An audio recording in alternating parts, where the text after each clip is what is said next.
My name's Neil Owens, and today we're going to go over a case called He Fought Halliburton and Won.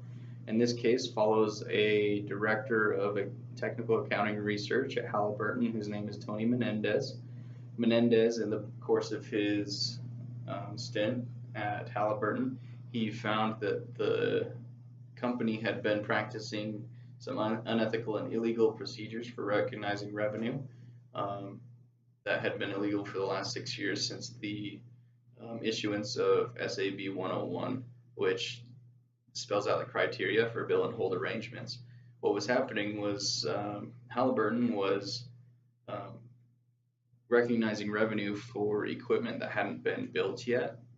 So they didn't have the inventory for it, and the customers hadn't requested specifically that the equipment be built.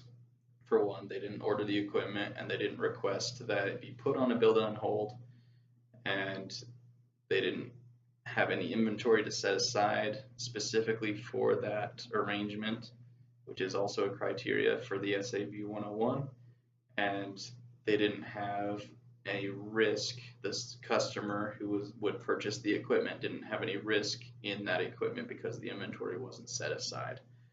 So because of that, there were billions of dollars of overstatement in the financial statements because revenue wasn't being recognized at the right time.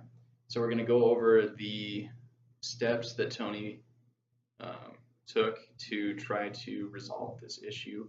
And we're going to compare that to both the IMA guidelines for conflict resolution or ethical conduct resolution, and then we're going to look at how that stacks up on Badaracco's advice for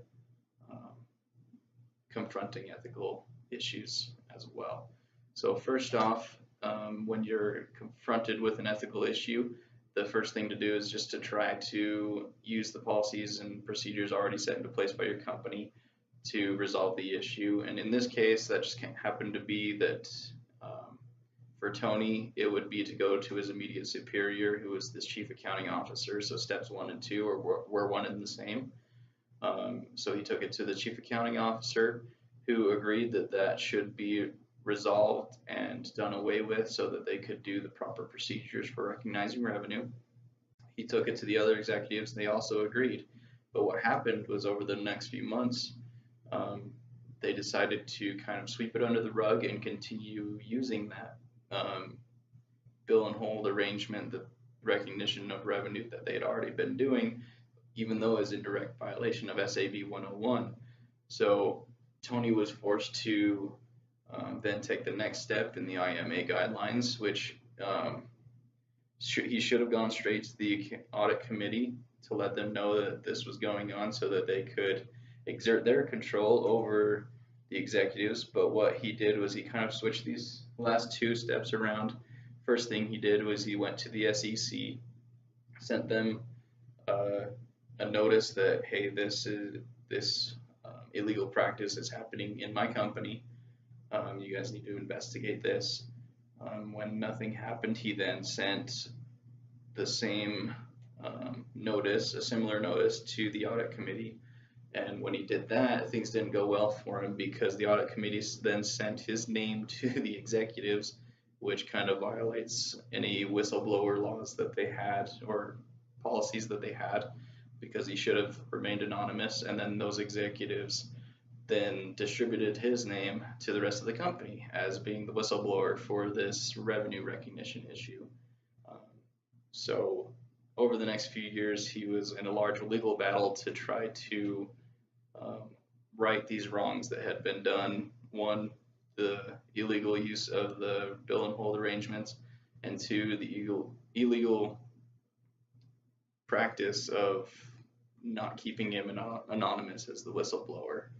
So in the end, he was able to get it resolved through lots and lots of legal conflict and legal cases with appeals and many years of attorney fees and losses of attorneys.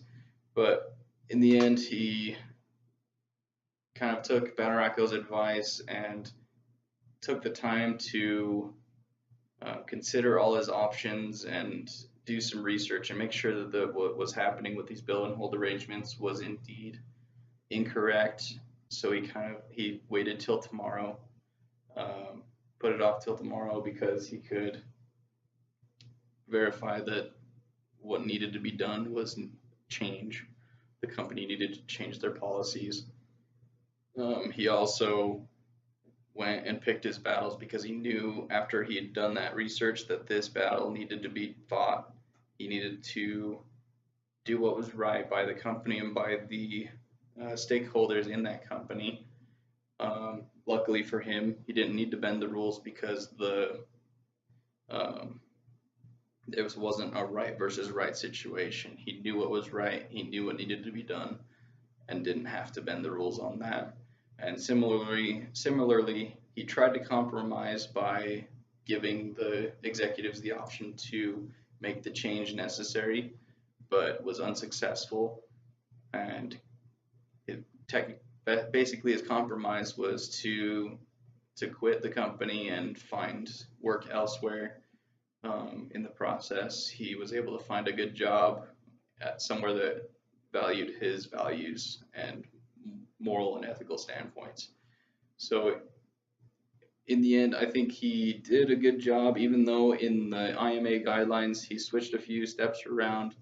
He still did a good job with it, and Federaco's advice served him well. He was able to carefully consider his decision and do what was right in the end. Thank you.